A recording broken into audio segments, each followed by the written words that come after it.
Ce tunnel fut construit en 1927, et a une longueur de 444 mètres. Il faut rappeler qu'en Asie, le numéro 4 est maudit, un peu comme le 13 en Occident. Selon la légende, il est hanté par les esprits des nombreux ouvriers qui sont morts pendant sa construction, qui s'est déroulée dans des conditions épouvantables. On pourrait y voir les fantômes de ces pauvres âmes, qui auraient la capacité de rentrer s'asseoir avec vous dans votre voiture. La frayeur provoquée par ce carjacking fantôme serait la cause d'un grand nombre d'accidents. Même si vous arrivez à contrôler votre peur, un second danger vous attend. Un miroir est disposé dans le tunnel, et si par hasard vous apercevez un fantôme à travers celui-ci, préparez-vous à mourir dans d'atroces souffrances.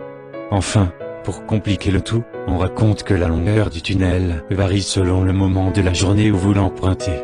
Bien sûr, chaque nouvelle victime du tunnel Kiyotaki vient grossir les rangs des esprits qui le hantent. Donc pour résumer, si vous voulez survivre à un séjour au Japon, pensez à ajouter à votre checklist d'éviter de sortir seul la nuit, de visiter des bâtiments anciens, d'aller aux toilettes, de lire et d'écouter des histoires, de regarder dans les espaces, d'explorer des villages, et de prendre des tunnels.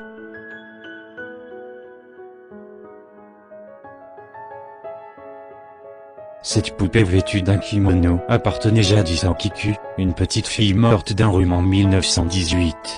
Sa famille priait à sa mémoire devant la poupée et quelque temps plus tard, ses cheveux commencèrent à pousser. Persuadés que l'esprit de leur fille possédait son ancien jouet, ils firent analyser les cheveux. Les résultats confirment que ceux-ci sont d'origine humaine. En 1938, la famille déménage et décide de confier la poupée au temple Mananji, où elle demeure depuis ce jour.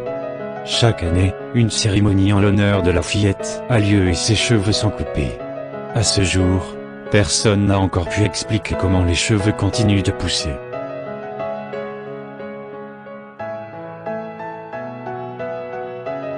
Kushizakona, littéralement la femme à la bouche fendue, peut apparaître devant vous au détour d'une ruelle lorsque vous vous baladez seul tard la nuit. Du coup, normalement vous flippez grave et commencez à vous enfuir. Seul problème, elle peut se téléporter juste devant vous. Dommage. Vêtue d'un trench coat et d'un masque chirurgical, elle vous posera une question. Tu me trouves jolie? Attention, madame est susceptible. Si vous avez le malheur de répondre non, elle sort une énorme paire de ciseaux et vous coupe la tête. Si vous répondez oui, vous êtes tiré d'affaire, pour le moment. Deuxième étape, elle retire son masque et dévoile sa bouche, fendue de part et d'autre jusqu'aux oreilles et demande « Et maintenant ?» Bien qu'elle ait la tronche du Joker Empire, vous êtes tenté de répondre là encore oui. Bonne nouvelle, vous avez évité de vous faire couper en deux. Mauvaise nouvelle, elle va vous défigurer tout comme elle.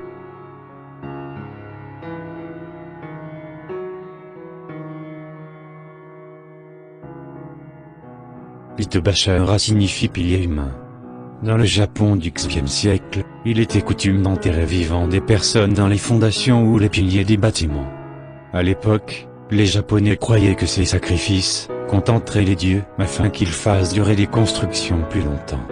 La légende raconte que ces bâtiments seraient toujours hantés par les esprits des personnes prisonnières de ces murs. Moralité, si vous voulez vous loger au Japon, mieux vaut privilégier le neuf.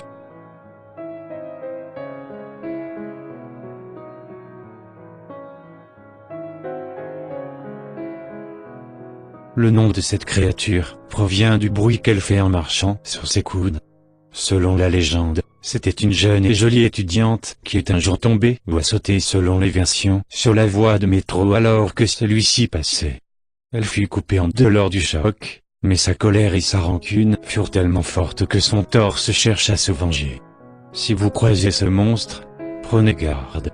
Même si échapper à un torse de femme ne paraît pas très compliqué, n'y voyez aucune discrimination envers les femmes ou les torses, ne sous-estimez pas cette créature.